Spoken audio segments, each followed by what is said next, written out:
Hi guys, and welcome back to Hillside Homesteading. I'm Salisha. Today I'm going to touch on a few topics about homesteading and just generally what you need to do when you get your first homestead. And I want to also talk about whether or not you should get a big homestead with a large acreage, or if you just should start small and buy a small property and start there. There are pros and cons to doing it either way, and today I want to touch on just a few things that I think you should keep in consideration before you start your homestead. So let's go. So the first thing I want to talk about is what kind of homestead you want for your family.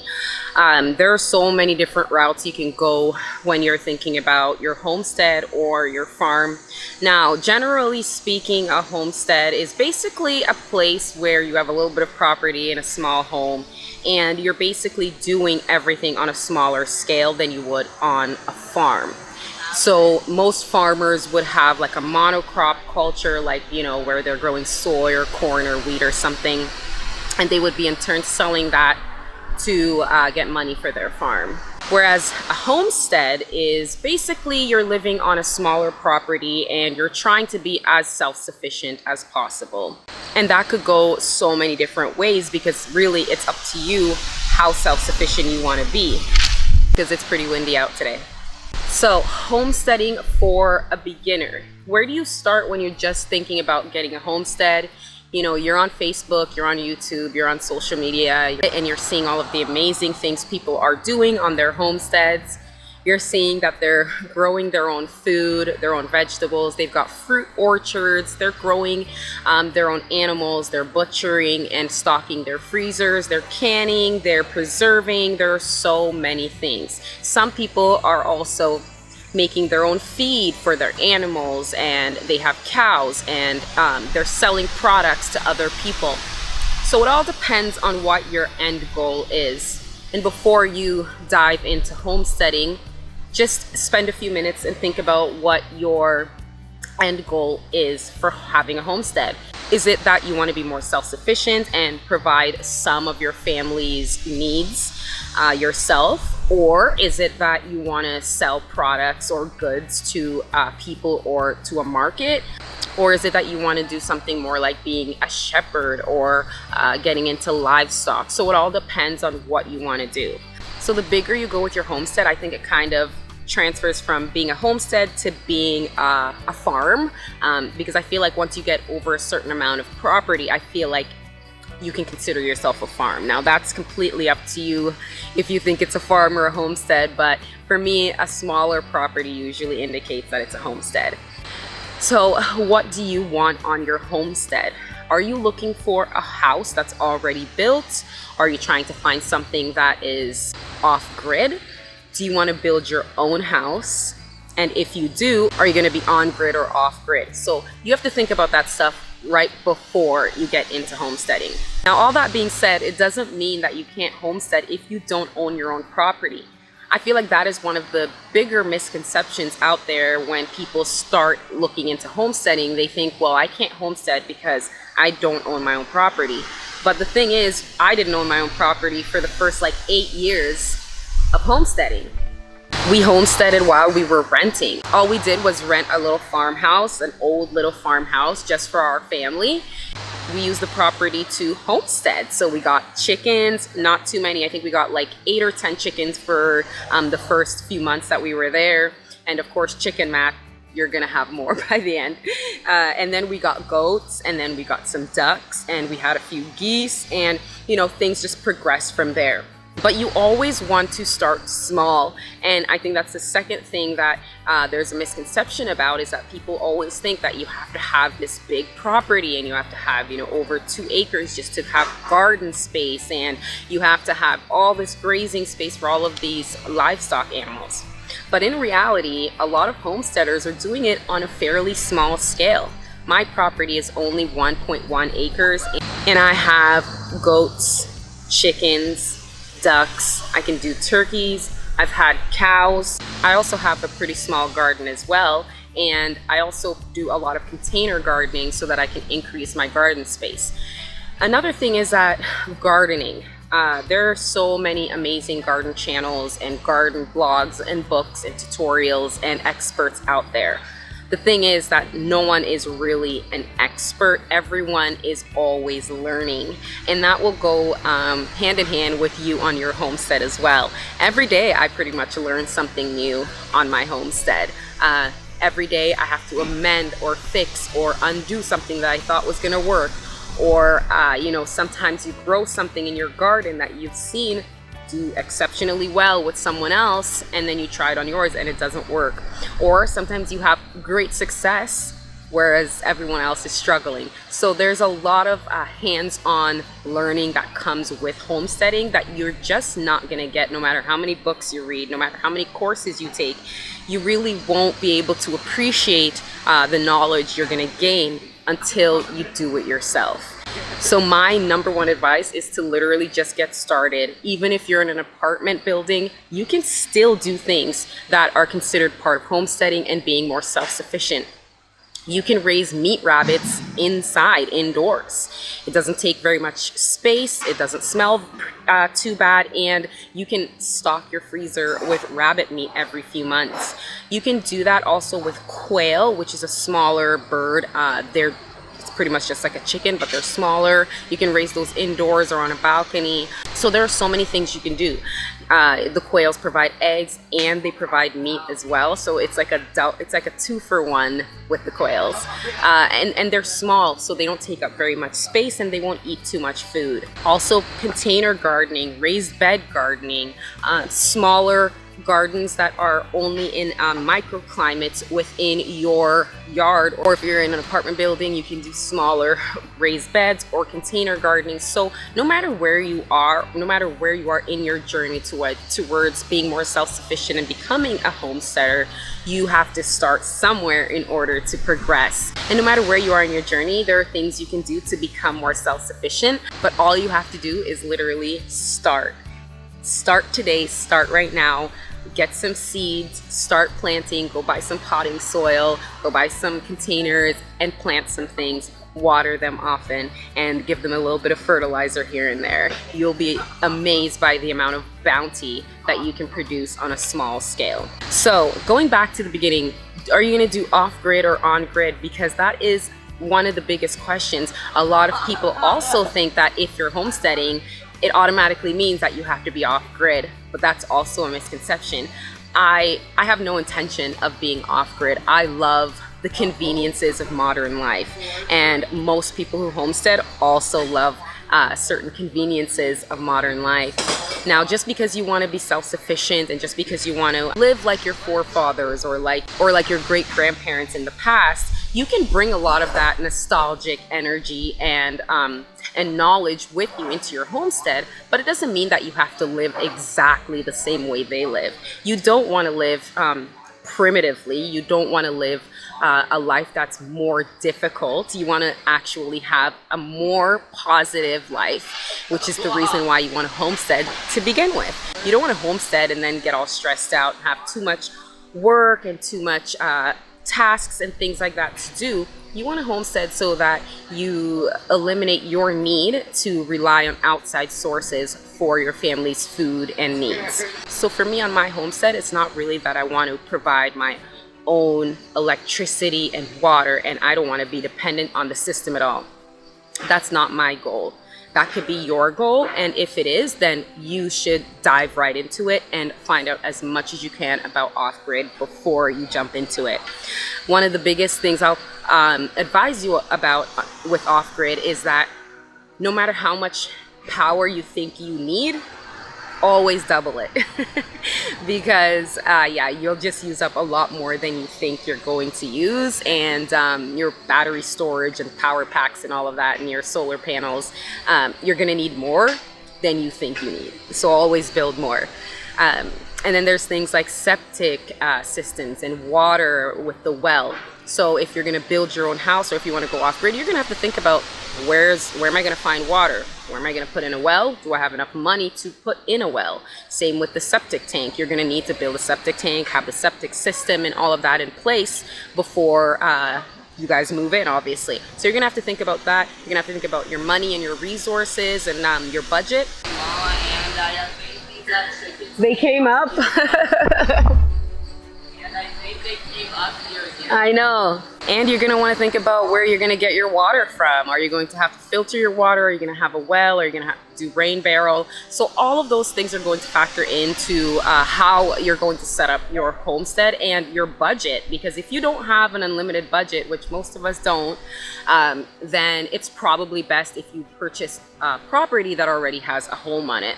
And that way, even if you have to fix up the house, it can be something that you can do gradually over time, and it's not something that you have to build all of your essentials right away, which is a steep amount of money that you're going to need. If you have the budget and the knowledge and the know-how, then absolutely go off grid, because the more independent you are, the better off you'll be. For me, I like having electricity and running water and all that. So we purchased our house with an acre of property, knowing that we're gonna turn that acre into the homesteading part of the property.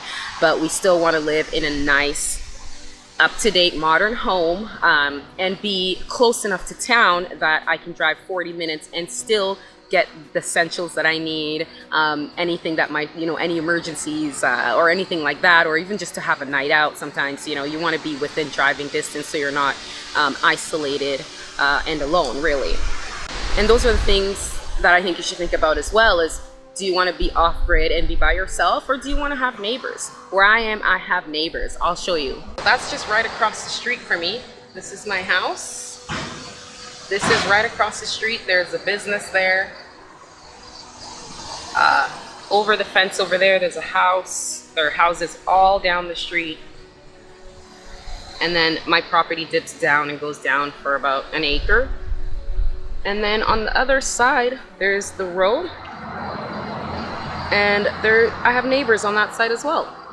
I'm not isolated, and I'm not in a place where I'm by myself or I'm too far away from town. So you should take that into account as well, whether or not you like having your privacy, which is something I do miss being on this property, because when I was at my rental house, it was just a farmhouse, and we had acres and acres of property around us. So it did take some time adjusting to having neighbors. I still get kind of spooked out having neighbors so close by, but I still have my 1 acre property that I'm able to do pretty much everything that I envisioned doing on this property. So even though I had to sacrifice some of my privacy, I got an acre of property for such an amazing price, because we purchased this house in 2020 for a price, and then by 2022 the pricing of the houses has doubled. So now our house literally is worth twice as much as it did 2 years ago. So although we had to sacrifice a little bit of privacy, we got so many more benefits as well. Take into account what things you really, really want and need, and what things you're able to sacrifice. Another thing we had to sacrifice was that super high-speed internet, right? Cell phone service isn't always the greatest. So there are certain things that you are going to have to sacrifice if you want to live more off-grid, or if you want to provide most of that yourself, you're going to have to sacrifice some things along the way. Another thing is thinking about how much garden space you want, how many livestock, and what kind of livestock you envision yourself having, and whether or not you're able to have it on the property that you have in your mind, or the property that you're on right now. Having a homestead doesn't mean you have to move and start all over. You can just start wherever you are, and that's what I think everybody should do. Start where you are right now. Just plant some seeds and get the livestock and the animals that will easily, seamlessly fit into the situation you have right now. So like I said, instead of having chickens, which are loud and messy sometimes, maybe you can get some quail. If you can't provide any other meat, maybe you can do a few meat rabbits here and there.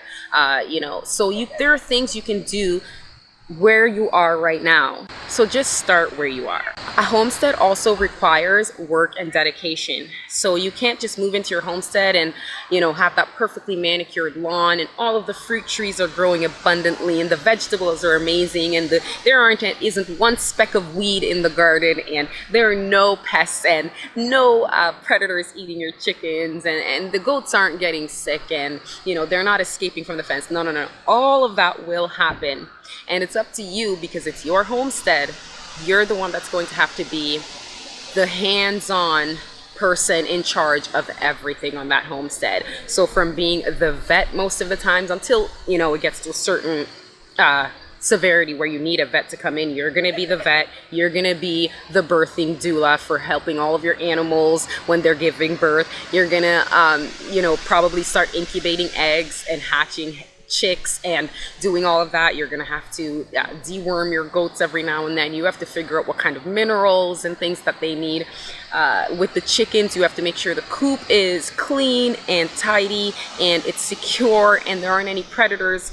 And there are just so many things you have to take into consideration. And all of that you're going to have to do yourself. And if you're not dedicated enough to your homestead, then you probably will just let it all fall to the wayside, and a few months later you're going to be disillusioned and discouraged, and you probably won't want to do it anymore. So that's why I always say start where you are and start small, because you can always build on your homestead. But if you go out there and you splurge and you get the cows and the goats and the sheep and everything all at once, you're going to be working yourself to the bone. And again, like I said at the beginning, the whole point of homesteading is to be a little more self-sufficient and self-reliant, but you don't want to work yourself into the grave. You still want to have energy and time to enjoy life and to enjoy the homestead and the life that you're building. So you don't want to stress yourself out. You want to make sure that you're building your homestead one step at a time, so that you have the time and you have the energy and you give yourself time to enjoy the life you're building. You're always going to be learning on the homestead, no matter if you've been homesteading for a year, 10 years, or 30 years, or if your ancestors have been homesteading since the beginning. It doesn't matter. You're always going to be learning. There are things I learn every single day. Like my blueberries just all of a sudden decided to get some random illness. And so now they're producing something called ghost berries. I had to learn all about what ghost berries were and how to treat it effectively and eliminate it from my blueberry patch. And so that's the next thing I'm going to be doing this year, is trying to eliminate the ghost berries out of my blueberry patch. So there's always something to be learning. I mean, there are so many different breeds of chickens. People will come and ask you, oh, my chicken is this breed. What do you recommend? And I'm thinking, well, if it's a chicken, it usually you can do this, this, and this. But because you have this specific breed, there's some nuance there. So there's always things you're going to be learning. When it comes to preserving foods, there's canning, dehydrating, drying, freezing, blanching. There are so many things. And in order for you to know how to do all of that, you're always going to have to be expanding your knowledge about things that you can improve on and things that you just haven't thought about. There are people who have thought about it. Things like butchering chickens and goats or sheep and pigs and bunnies. You're going to have to learn all of that. You're going to have to learn how to properly incubate chicken eggs if you want to have your own supply of chickens coming out of your flock. You're going to have to learn all about the main diseases and illnesses that your goats or your sheep or your livestock get, and you're going to have to learn how to properly treat those illnesses. So there are so many things. And when it comes to gardening as well, we all know that that's another treasure trove of knowledge as well. So always expanding your knowledge on the homestead is something that you're never going to stop doing. Another thing you have to think about on your homestead is storage. We have to sacrifice on storage. Our property, again, is surrounded, with other properties. We do have a nice big space, but there are people close enough by. So it's not like a place that we have a big red barn and stalls and everything. We have to put all that in ourselves. So thinking about your infrastructure, you're definitely going to need fencing for all of the livestock you plan on having, cages for birds and things like that. You're also probably going to have to fence around your garden because there are animals that will want to get in there and eat your harvest. So all of those things you have to take into consideration as well. And storage space. Where are you going to put all of your meats that are frozen, or all of the canned goods that you've canned, all of the frozen vegetables and your preserves? Where are you going to put all that stuff? Do you have a space? Do you have enough barn space, enough pantry space? So that's another huge part of the homestead. There's also like a lot of fencing and extra materials, parts of fencing and wood. You're going to need a place to store all of that in, not to mention all of the livestock caging and fencing and electric fencing and netting and things like that you're going to need. All of those, it's going to cost money. fencing alone is going to be a big, huge ordeal, especially if you're dealing with livestock. Making sure that you can reuse and repurpose things around your homestead. For example, my garden here, fencing wire around it and a few T-posts, all of those were reused from other fencing that I had around the property. So I just took the T-posts from whenever we do rotational grazing with the goats. I took those and I hammered them in, and then I used repurposed fencing. So repurposing things, even like wood pallets, like we use the pellets to make the barn for our cow down the hill, and that's all repurposed from old pellet boards. So don't throw everything out just because you don't think you have a use for it. You might have a use for it and probably will.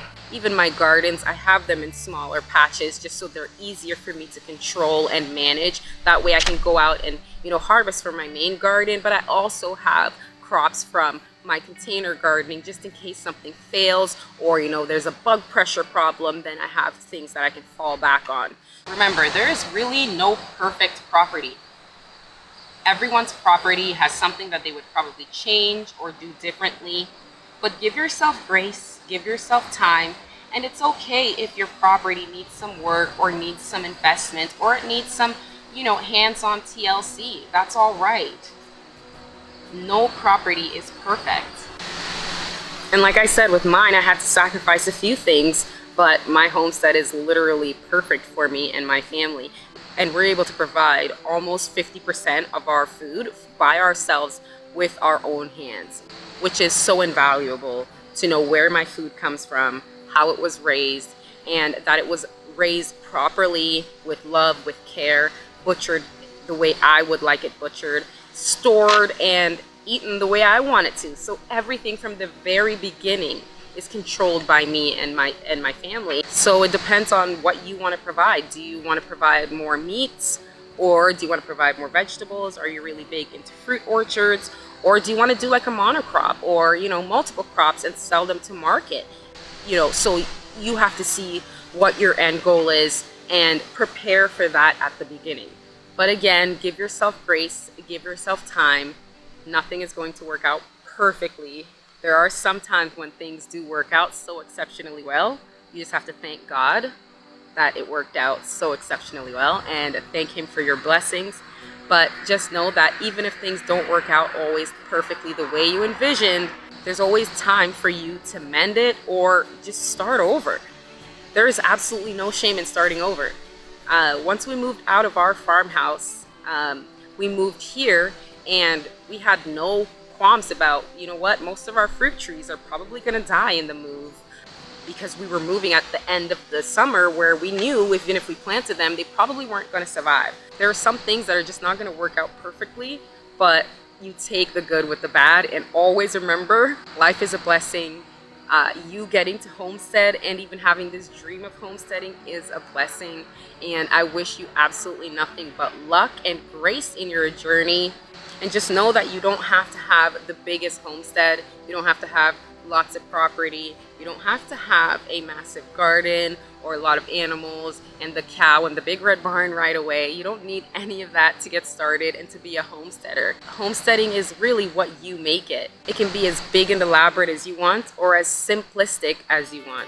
I choose to do my homesteading simply on a small scale. So guys, that is my talk. I'm going to be doing a lot more talks on homesteading, what to look for and how to get started, and just things that we wish we would have known when we first started homesteading about 15 years ago now. So thank you guys for joining me for this episode. Make sure you like, comment, and subscribe, and I'll see you guys in the next one. Stay peaceful. Bye.